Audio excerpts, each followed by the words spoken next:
List season in college football is officially here, and this year, for reasons that we'll discuss, might be the most obnoxious list season ever.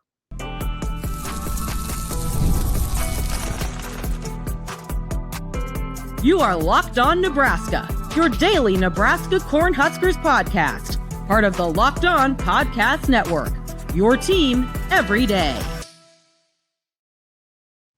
Good morning, and thanks for making Locked On Nebraska your first listen every day. We are free and available wherever you get podcasts and on YouTube, part of the Locked On Podcast Network, your team every day. And today's episode is brought to you by Game Time. Download the Game Time app, create an account, and use the code LOCKEDONCollege for $20 off your first purchase.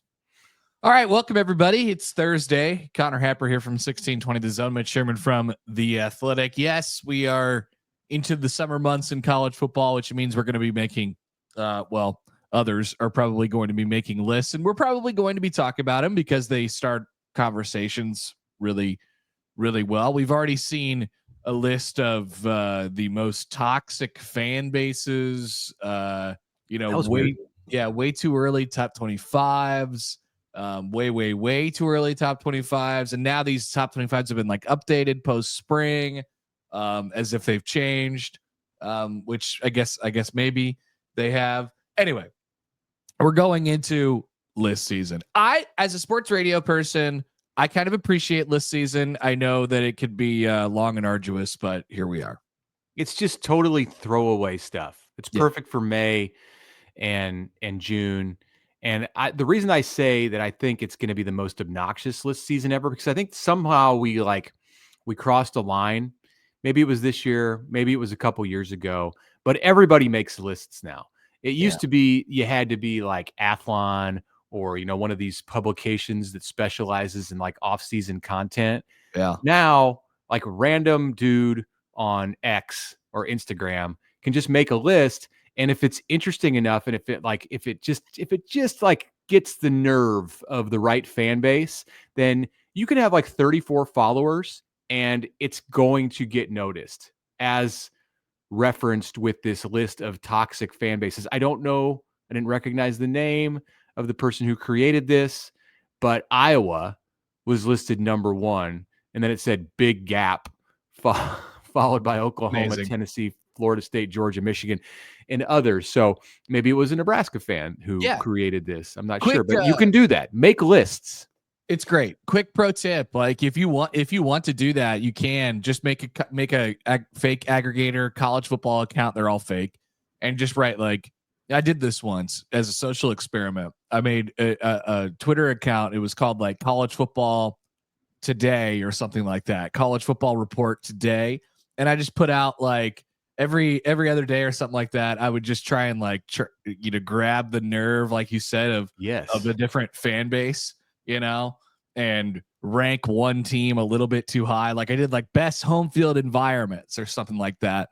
And then like, I didn't put Nebraska on the list, and then just kind of did that, or the opposite way. Or I'd say like Scott Frost. It was during the Scott Frost era. It was fun. Did you, I think if you have a graphic, if you have some graphics ability, then you up your visibility factor. So, did you have graphics that went with this? Yeah, you just steal pictures from the internet and you put them out there. It's great. And then you could now the thing that people have done following the On3 thing is just put like one word in big letters on the bottom and say like canceled or something like that. So there's a lot of options for you if you want to do this. You can. There's also the lists people, or just the aggregators in general, who will create a name for either their like handle on social media or the whatever the account, and it'll look like a legitimate media account, but it'll just be like one letter off. Like the 247 thing, like there's like Huskers 247 and Husker. I don't Nebraska. You just put words in there and make it look like you're legitimate, and even if you're not, people are not smart enough to know. Yeah. It's just clip farming. It's so the game is a little different than it used to be. But We're going to take a look at a list today that is from a person who in people that we know and who are established college football media people. And I think it's an interesting topic, and it's certainly a good one for a big, a big picture topic for around this time of year. The best jobs in the sport, the best jobs in college football. Andy Staples and Ari Wasserman have on 3. Not fake. They're not fake people. Yeah, and it wasn't no 3. It was on 3 that I'm do. Yeah, flying her out there. And so there was some criteria for this. Total support from the school in terms of resources and alignment between the athletic department and the president's office, a passionate and preferably wealthy fan/donor base, a history of success plus repeatable model of recent success. That's where Nebraska might fall a little bit short. And proximity to excellent recruits. Nebraska might fall a little bit short in that category as well. So Nebraska checks a few of these boxes. But as you can imagine, Nebraska is not rated by Andy or Ari as one of the top 10 jobs in America. Here they are. And then we could sort of compare and contrast. Georgia, Ohio State, Texas, Oregon, LSU, Notre Dame, Alabama, Michigan, Clemson, Penn State. Nothing sticks out to me on that list, Mitch, is like, whoa, they shouldn't be there. But then we start to think about it from the Nebraska lens, and you start to compare a little bit. This was Andy's list that you just read, correct? Ari was slightly different. Yes. Ari's just number 1. Ari is just slightly different. You can just end it with that statement right there. I say this with great love for former colleague of mine. Both of them are former colleagues of mine. So these are not the thing to be aware of is these are not the best coaches. They're the best jobs. So if the job is open, where does it rank? So Andy's analogy or his explanation of this in the article that he wrote to go with his list is like, for years, people would say that Alabama was the best job. In fact, Alabama was not the best job. It just had the best coach. Yeah. Yeah. So it's an interesting distinction. And so when you look at the list that he put together of those top 10 that you just read, I would say the upset or the surprise is not that there are 9 of the 10 that are in the SEC, Big Ten, or Notre Dame. It's that all 10 are not from the SEC, Notre Dame, or the Big Ten. You have Clemson as kind of this outlier in here, and I'm really not sure if Clemson belongs in the top 10. Me neither. I'm not convinced of that either. And there's other programs out of the Big Ten and the SEC that you could sort of replace them with. I think there are a couple spots at the back of each of these lists that are sort of kind of up for grabs. I don't have an issue with having Clemson in there, because I think what you're trying to establish here and what you're trying to talk about is places where, what's your floor, right? If it's bad, how bad is it? Like for Texas, everyone says Texas, and I agree. Texas is one of the best jobs in the country. It's almost foolproof, but we've seen them be bad, but it's bad for Texas. It's like, yeah, they'll go to a bowl game, and it's like the coach gets fired for that. And that is high expectations, but it's also, a result of where your program is from a floor perspective, how much support you have, your access and ability to get recruits. Like Texas is always going to have a good roster. Ohio State is always going to have a good roster. Those are the two. Those are the two for me that they stand above. They stand above. I mean, you could say Georgia, but I mean, there have been times where Georgia's floor has sunk below what we've seen from Ohio State and Texas. Yeah, I completely agree. I think you could maybe throw LSU into that category. Like LSU is almost always going to have a really good roster. They've had they've won championships with some okay coaches, so I think there's a piece of that too. And the thing about LSU, and we'll get to Nebraska here in a minute and where it fits into this, but the thing about LSU and Texas and Ohio State, and I like what you're saying about how maybe those 3 stand out. And if you want to, if you're to ask me like what is comparable about them or what do they share that other schools don't, I feel like there's a sense that those schools will do absolutely anything to remain at the top, where you maybe can't say that about some of the others that are situated there, even like a Notre Dame or an Alabama or a Miami, which is not on this list, or Michigan. Like LSU will mortgage its state in order to be a top 5 team if that's what it's going to take. And I think Ohio State and Texas fall into that realm as well. Well, and there are negatives to that piece too, because you could go out and all of a sudden your job is open, or a legendary coach retires or leaves or something like that, and then all of a sudden you're out there and you got a bunch of boosters and donors and people who care deeply about the program, and they're like, I want the best coach in the country, and we have to go get them wherever that person is, and that could be counterintuitive to success. So I think there's challenges that come along with it too. Who would be most likely to fire their coach 1 year after winning a national championship? I say LSU, Texas, Ohio State. That's it. Texas, I think. Yeah. Texas they're all in the same category. That's a good way to put it. Yeah. All right. Should we take a break and then come back and slot Nebraska into where we think the Huskers belong and why I think that it's probably higher than where most would, from the outside at least, would see Nebraska. That's coming up next.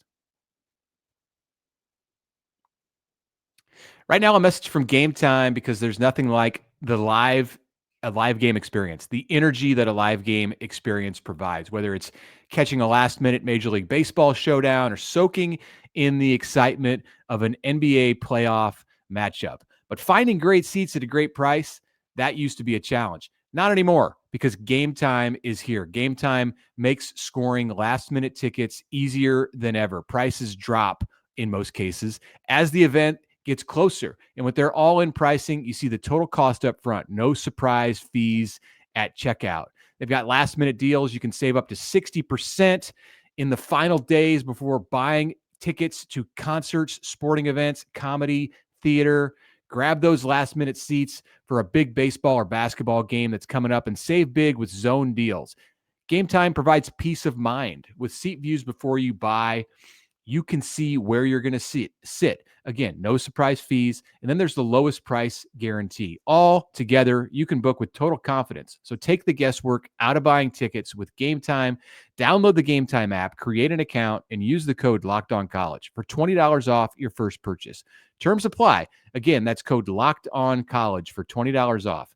Download Game Time today. Last-minute tickets, lowest price guaranteed.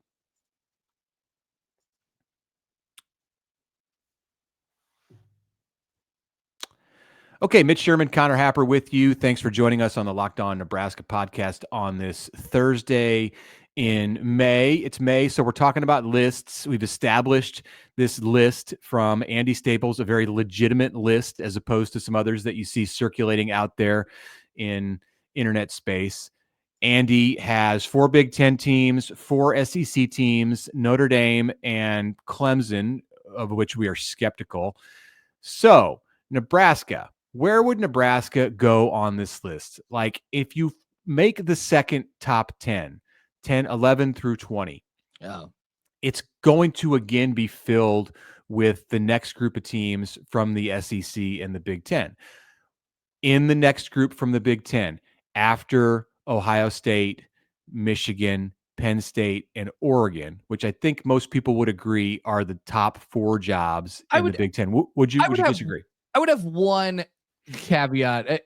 Let's zoom in. Can we zoom in on Oregon for a second? Like, yeah, okay. I'm not 100% sure, as I wear my Oregon green, I guess today. I don't know that they're in that. I would put them closer to the second group that we're about to talk about. They've had a lot of success, and they're like the new age, a new age blue blood in college football. But I don't know if you really think about it, what makes them that much different from the next group, from the USC, from the Nebraskas and the I mean, maybe there's a difference there. I don't know. What do you think about Oregon? Yeah. Yeah, it's a Nike thing. Oregon's not won a national championship. Oregon's proximity to great recruits is no better than mid-level Big Ten teams. They don't have West Coast dominance like everybody, like when they were really, really winning. You have to compete with recruits for USC, UCLA, Washington. They're all in the same conference, which is the Big Ten now. I don't know. I suppose like Clemson, this is kind of a situation where you're jaded by what's happening in the moment. Like if Dabo Swinney walked away from Clemson tomorrow, I don't think it's a top 10 job. But anyway, we're not talking about Clemson. We're done. Oregon, if Dan Lanning walked away tomorrow, I still feel pretty good about the condition of Oregon. And that's probably because of the conference that Oregon's in. Like the main difference between Clemson and Oregon to me is that Oregon's got the Big Ten money coming in. And we talked yesterday about Big Ten money, and it's going to be skyrocketing up over $70 million per school per year just from TV. That is in their coffers here this 24-25 academic year. So like that's why the Big Ten and the SEC fill almost all the spots in this list. Okay, we can say that Oregon is probably somewhere at the bottom part of that top 10. Who's next? Who's next from the Big Ten? Because I think this is a debate about where Nebraska fits in. Like there's USC, I think there's Nebraska, and then there's like Iowa, Wisconsin. Anybody else deserve to be in the conversation? I Washington. If you were zooming out over a longer period of time, you might include UCLA in this conversation, but they're poor right now. They don't, so I don't think you probably include them just given their current situation. Until they get their feet under them in the Big Ten conference. But we're talking about, blue blood type of programs. I think Nebraska is a step down from the Oregons and the USCs. They're probably closer to the Wisconsins and the Iowas. And I know, I think that's just where they've kind of settled in. And I'm trying not to let the lack of success, change my brain on this one.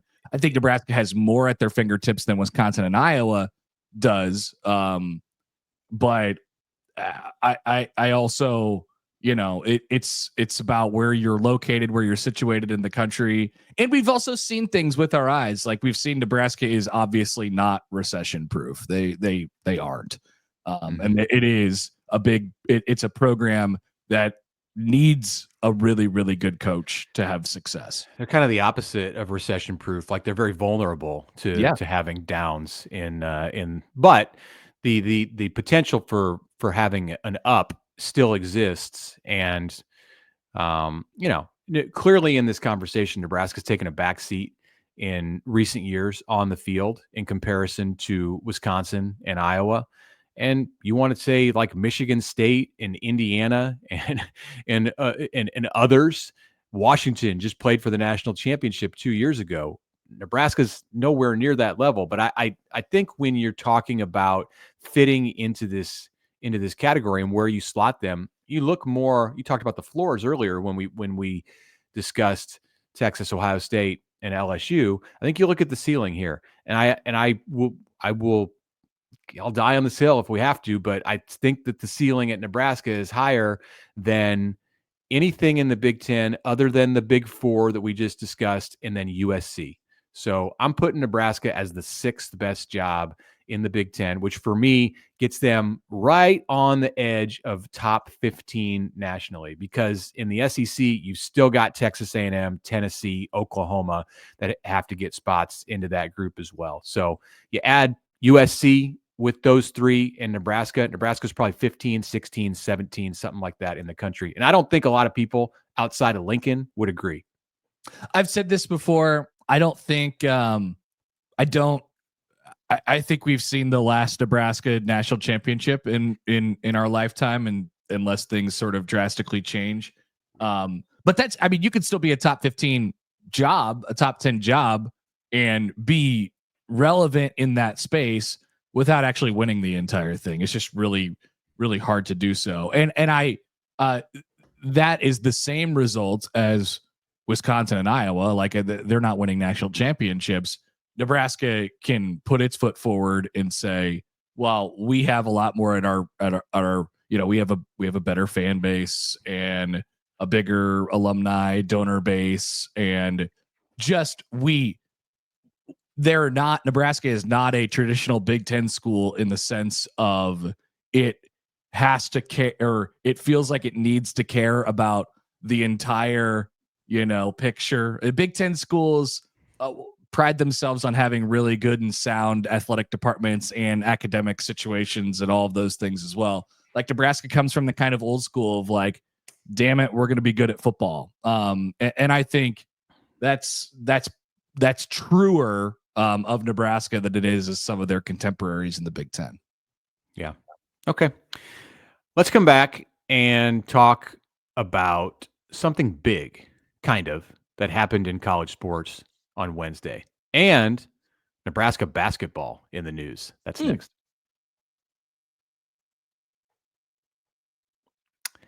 But right now, I am going to tell you about Amazon Fire TV. Did you know that your Amazon Fire TV is also an Xbox? Many people did not know this. You can turn any TV into a gaming and entertainment hub with the Fire TV 4K devices. No console required. Just grab your paired controller, subscribe, or sign in to the Xbox Game Pass Ultimate with EA Play, and you are ready to play yourselves. Dive into hundreds of premium titles from EA Sports College Football 25 to Call of Duty Black Ops 6 and Avowed as easily as you stream your favorite shows. It's gaming made simple, and it's all there on your Fire TV. In addition, Amazon Fire TV delivers endless entertainment with 4K streaming. Watch more than 1.5 million movies and TV episodes from your favorite subscription services like Netflix, Prime Video, Disney Plus, Max, and more. So head to Amazon.com/FireTV locked on to get started. Xbox Game Pass Ultimate subscription and compatible controller required. It's available on select devices, including Fire TV Stick 4K second generation, Fire TV Stick 4K Max first and second generation, and Fire TV Cube third generation.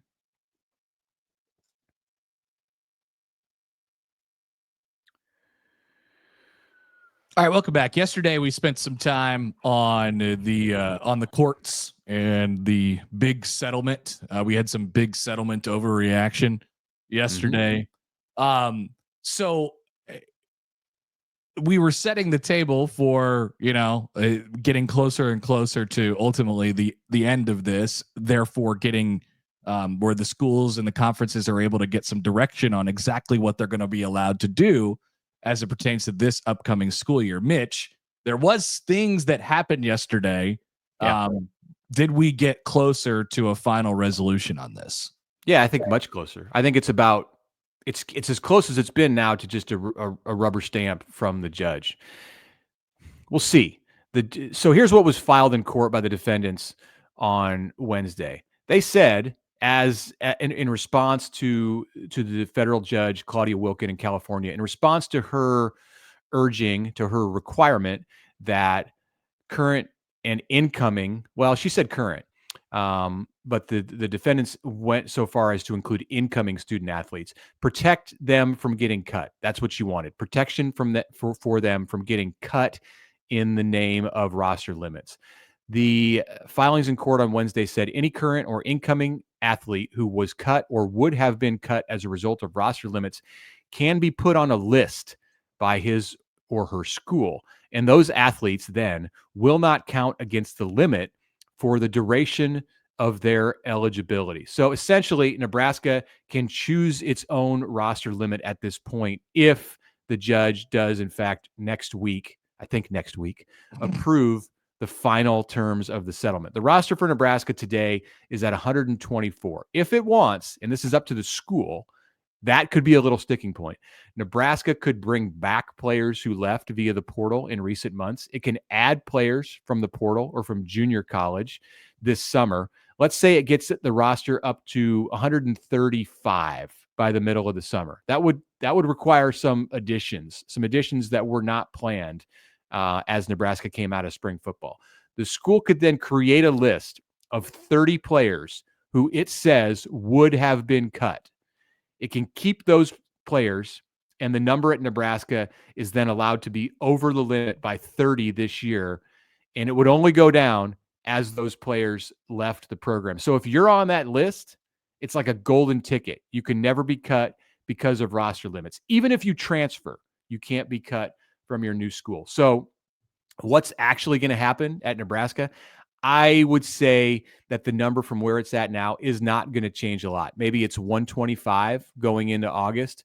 Matt Rule's not going to have those hard conversations with players who've poured their heart and soul into the program, the conversations that he dreaded. They'll make a list of about 20 players, and then the roster will get smaller over the next few years. Ultimately, every program by around 2028, 2029 is going to get to 105. Great. That sounds like a long time from now, but I guess it's not.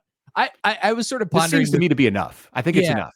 I think this is gonna get there. I was thinking about it from Nebraska's perspective.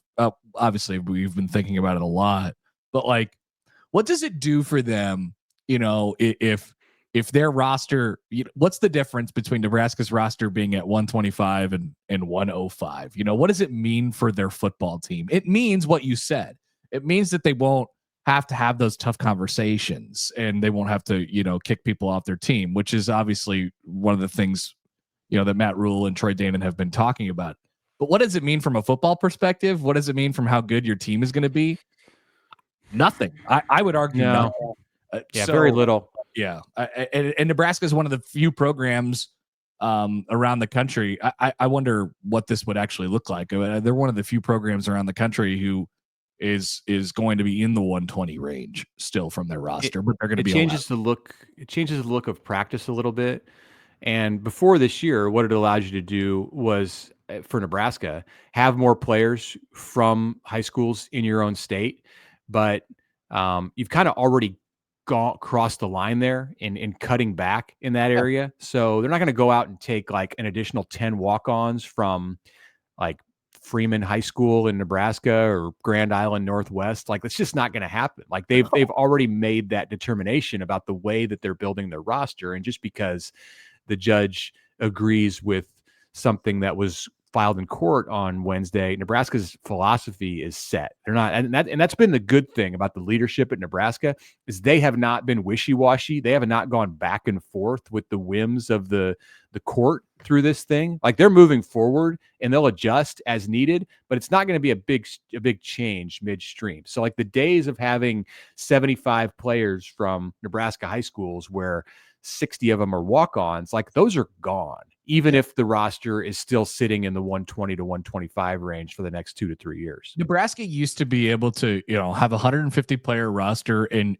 really use that as one of their edges, their walk-on program, right? Because they would get kids from the state who were capable of playing college football, and back in the day would have played it, would have come to Nebraska, but now would have played it South Dakota State or something like that. They get those guys as walk-ons, and they would help their team with the reps and give them good looks and keep people fresh and all of those things. I just don't see, like you said, they've already passed the line at this point. It has a lot different look to it now. If they want to add a post-grad camp back to their summer regimen for this year, they could do that. The last 2 years, they found Jalen Gramstad and James Williams out of those things. So that had been cut from what Nebraska was planning to do. I don't imagine it's going to get added back in because the camps are next month and they've been announced and set. But if they wanted to add a post-grad camp in there and say, come on, that's post-high school graduation. Yep. Come on down, JUCO players or NAIA players. Let's see what you got. Maybe we'll find, they found somebody each of the last 2 years. Maybe we'll find the next backup QB or whatever, pass rush specialist. They could do that, and then and then just say that somebody else would have been cut Sure. because of that. Like they could take their whole incoming freshman class if they wanted and say, Mhm. well, we were going to cut these guys, and then you would extend the period of remaining eligibility, or you would extend the roster limit to its maximum amount. Now, I don't think that's going to happen. I think the list is probably going to include some upperclassmen, some freshmen, some sophomores, and then in that way it'll go down. Like it might be 125 this year, and then 118 in 2026, and then 110 in 2027. That's what I would expect. What's going to happen next is this is where it gets eye rolling. The judge said on Wednesday that anyone with an issue, an objector to this new court filing, has until next Tuesday to respond. And the language was like, file your responses to that. But it was like no longer than 5 pages. That was the order from the judge. If you want to, I got to read this fast, basically. So don't send me a book about why you object to this idea. And then the lawyers on both sides can respond again by next Friday, a week from tomorrow. So like maybe by May 15th, like this thing is done. All right. We love the American court system, folks. Yeah. A couple news and notes before we go here. Nebraska basketball added a tall person, a 7-footer from Iceland. That's right. He was playing back to the Iceland. Yeah, in Massachusetts. His name is Leo Curtis. His name is not Thorir Thorbjarnarson. It's Leo Curtis. It's very disappointing. Yeah, it is kind of. Top 100 player, one of 2 freshmen that are coming in this class. An interesting sort of developmental project for Nebraska. You look at, though, some of the size that they have acquired here, where they've got in Jared Garcia from Tulsa, who is, the big guy who's going to come in and foul some people. You already have Rink Mast. You have added Oogie from Central Michigan, the big guy there. He'll probably be a rotational player for you next year, 6'10", and then some size on the wings as well with guys like Kendall Blue and Price Samford, and I mean and you still have Berke, so it's a big team, I guess.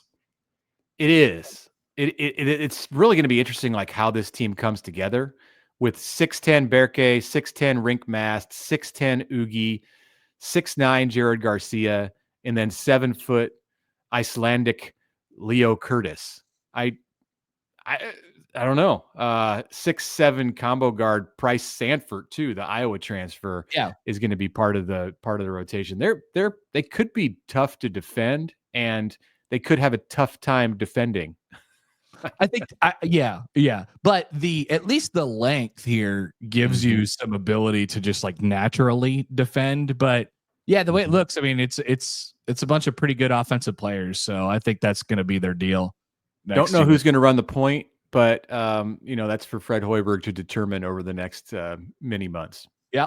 And finally, Nebraska softball is in action today as the 3 seed in the Big Ten softball tournament. This is in West Lafayette at Purdue's home field. Very random. I know. Looks nice though. I've seen some pictures. They will get Penn State today, and if they win, they will likely get the 2 seed, which is UCLA in this tournament. If you haven't seen Jordy Bahl play, pitch, hit home runs, it's on BTN this morning. Become less efficient at work today. Turn on BTN at 10 a.m. Central Time.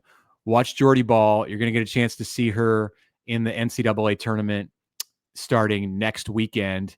She is a favorite, maybe the favorite. There's a pitcher at Texas Tech, Najari Kennedy, I think, who's in this conversation as well. Maybe some others. I'm not a softball expert, but I did write a story about Jordy Bahl. She's a favorite, by the way. I'll finish that sentence, for the National Player of the Year. So Jordy needs 1 home run. Could come today to become the 4th player in NCAA history to have 20 home runs and 20 wins on the as a pitcher in the same season. So Ohtani. She is Ohtani. She is the Shohei Ohtani of college softball. So, Jordy Ohtani. Shohei Ball. We'll suss that one out. But yes, good luck to them in the Big Ten softball tournament today. Okay, that's it for us. Last chance to get your questions in for the mailbag show, which is coming up tomorrow. Hit us up any way you'd like to do that. Thanks for making Locked On Nebraska your first listen today. For your second listen, Locked On NFL Draft still going with Damian and Keith. They're wrapping things up and looking ahead as well. Find Locked On NFL Draft on YouTube or wherever you get your podcasts.